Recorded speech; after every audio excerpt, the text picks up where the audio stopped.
Welcome back my YouTube channel sociology life study. और आज की class sociology important MCQs for BA6 semester examination. Paper है आपका gender and society, उसके unit number 8 के जो इम्पोर्टेंट क्वेश्चंस हैं उन्हें डिस्कस करेंगे। यूनिट नंबर 8 में आपका जो सिलेबस है वो है constitutional safeguards and provisions regarding women, programs and policies for women's upliftment, personal laws, human rights and human rights, gender and human rights. तो चलिए शुरू करते हैं। ये 18 जो MCQs हैं यहाँ पर, उसमें पहला प्रश्न है which article of the Indian constitution guarantees equality before law, अर्थात भारतीय संविधान का कौन सा अनुच्छेद कानून के समक्ष समानता की गारंटी देता है। सही जवाब है इसका option A, article 14। Question number 2, article 15(3) allows, अर्थात अनुच्छेद 15(3) किसकी अनुमति देता है। सही आंसर ऑप्शन बी, महिलाओं और बच्चों के लिए विशेष प्रावधान। Question number 3, what is the focus of Beti Bachao Beti Padhao scheme, अर्थात बेटी बचाओ बेटी पढ़ाओ योजना का मुख्य उद्देश्य क्या है। सही जवाब आंसर ऑप्शन ए, बालिका सुरक्षा एवं शिक्षा। Question number 4, which law ensures equal pay for equal work, अर्थात समान कार्य के लिए समान वेतन की गारंटी कौन सा कानून देता है। सही जवाब है इसका ऑप्शन ए, समान पारिश्रमिक अधिनियम 1976। Question number 5, what is the purpose of maternity benefit act, अर्थात मातृत्व लाभ अधिनियम का उद्देश्य क्या है। सही जवाब ऑप्शन बी, गर्भावस्था के दौरान अवकाश और लाभ। Question number 6, the national commission for women NCW was established इन, अर्थात राष्ट्रीय महिला आयोग की स्थापना किस वर्ष हुई थी। सही जवाब option B, 1992। Question number 7, which article allows reservation for women in Panchayati Raj institutions, अर्थात पंचायती राज संस्थाओं में महिलाओं को आरक्षण किस अनुच्छेद के तहत दिया गया है। सही आंसर है इसका ऑप्शन बी, अनुच्छेद 243D। Question number 8, CEDAW is related to, अर्थात CEDAW किससे संबंधित है।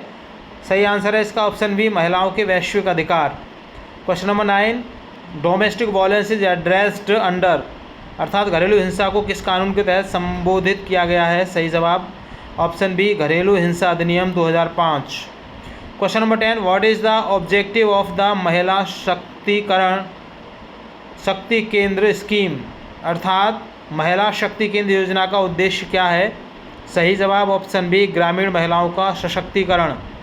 Question number 11, personal laws deal with, अर्थात व्यक्तिगत कानून किनसे संबंधित होते हैं। सही आंसर है इसका ऑप्शन बी, विवाह, तलाक और उत्तराधिकार। Question number 12, women's rights are part of, अर्थात महिलाओं के अधिकार किसका हिस्सा हैं। सही आंसर ऑप्शन बी, मानव अधिकार। Question number 13, which article guarantees right to life and personal liberty, अर्थात कौन सा अनुच्छेद जीवन और व्यक्तिगत स्वतंत्रता का अधिकार प्रदान करता है। सही आंसर ऑप्शन बी, अनुच्छेद 21। Question number 14, gender equality is fundamental to, अर्थात लैंगिक समानता किसके लिए आवश्यक है। सही आंसर ऑप्शन ए, सतत विकास। Question number 15, one stop centers for women provide, अर्थात महिला वन स्टॉप सेंटर में क्या सेवाएं दी जाती हैं। सही आंसर है ऑप्शन ए, कानूनी, चिकित्सीय एवं परामर्श सहायता। Question number 16, which fundamental duty promotes dignity of women, अर्थात कौन सा मौलिक कर्तव्य महिलाओं की गरिमा को बढ़ावा देता है।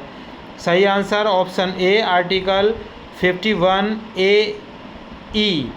Question number 17, gender sensitization means, अर्थात जेंडर संवेदनशीलता का क्या अर्थ है। सही आंसर है इसका ऑप्शन बी, लिंग आधारित भूमिका की समझ और पूर्वाग्रह को दूर करना, यानी understanding gender roles and removing bias. And the question number 18, which program focus on adolescent girls empowerment, अर्थात कौन सी योजना किशोरी बालिकाओं के सशक्तिकरण पर केंद्रित है। सही आंसर है इसका ऑप्शन बी, सबला योजना।